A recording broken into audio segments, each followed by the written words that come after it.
Hello साथीहरु नमस्ते। आज हजुरहरुलाई चाहिँ म हाम्रो होममेड माइक कसरी बनाइन्छ भन्ने विषयमा भिडियो लिएर आएको छु।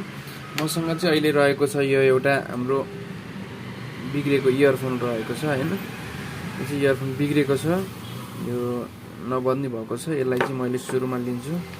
सुरुमा लिएर मैले यसलाई सुरुमा कटिङ गर्छु। अब यो बिग्रेको भाग यहाँबाट यसलाई काट्दिन्छु। काटिसकेर यो चाहिँ मैले हटाइदिएँ। त्यसपछि मसँग रह्यो यो रहेको छ। मैले यसलाई चाहिँ सुरुमा के गर्छु भने यसलाई मैले निकाल्दिएँ। सुरुमा तपाईहरुले यसरी निकाल्नु होला। यसमा जम्मा भिडियोमा कस्तो देखेको छ, तीनटा वायर आउँछ हाम्रो। हेर्नुस्, तीन कलरको छ। तीन कलरमा आउँछ यो। तीन कलरमा तपाईले मलाई चाहिँ यसको मैले चेक गरिसकेको छु हैन। हजुरहरुले चाहिँ मल्टिमिटरमा रहेर यसको जुन हाम्रो माइक आउँछ, माइकमा जुन दुईटा कनेक्सन हुनुपर्ने हुन्छ। माइकमा जस्तो कि हाम्रो म तपाईहरुलाई देखाउँछु। एउटा यो मेरो माइक छ। यो माइक चाहिँ मैले फोनहरु हुन्छ, किप्याड फोनहरुमा पाइन्छ, त्यो फोनबाट मैले निकालेको। यसमा चाहिँ जम्मा हाम्रो दुईटा पोइन्ट आउँछ यस्तो। यो दुईटा पोइन्टमा चाहिँ हजुरहरुले प्लस र माइनस आउँछ। प्लस कनेक्सन चाहिँ यसको यो दुईटा पोइन्टमा चाहिँ हजुरहरुले जुनसुकै पोइन्टमा पनि एउटा तार जोड्न पाउनुभयो। मैले चाहिँ यसमा पोजिटिभ र यसमा नेगेटिभ जोडेको छु। नेगेटिभ जोडिसके मैले चाहिँ यसमा जोडेको छु। यसमा जोडिसकेपछि अब मैले यसलाई अलि बलियो बनाउनको लागि चाहिँ मैले एउटा यसलाई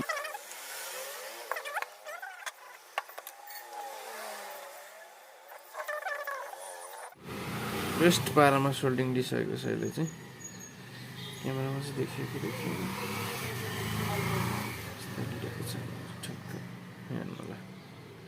सोल्डिङ भइसकेको छ।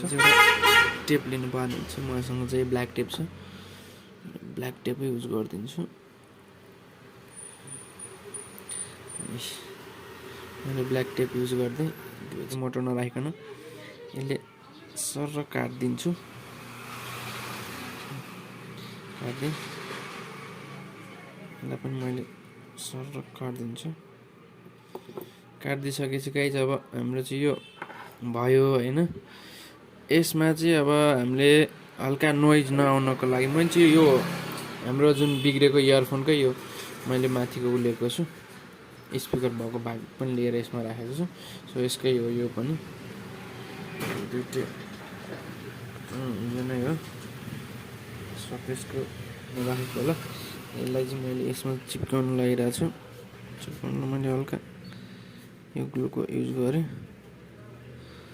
तपाईहरुले छैन, ग्लु छैन भने पनि अरु नै कुनै हुन्छ नि, यो नराख्नु भयो नि हुन्छ चाहिँ मैले चाहिँ हल्का पछि यताउता हलिँदैन भनेर राख्नु लागि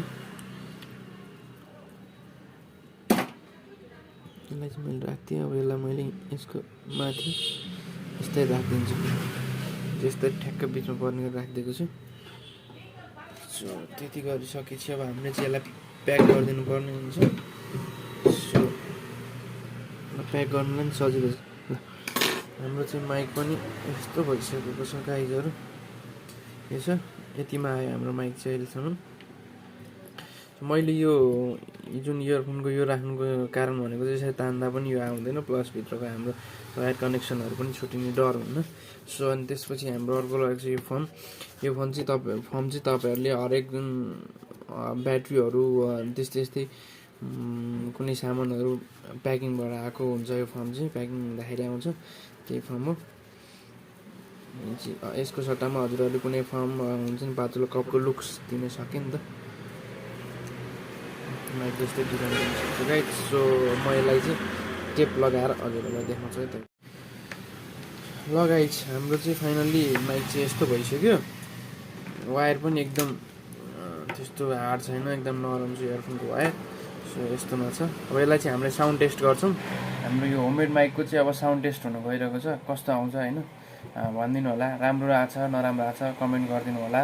र हाम्रो भिडियो राम्रो लाग्यो भने भिडियोमा like, comment, share and subscribe गर्न नभुल्नु होला भन्दै आजको भिडियो चाहिँ टुङ्ग्याउन चाहन्छु।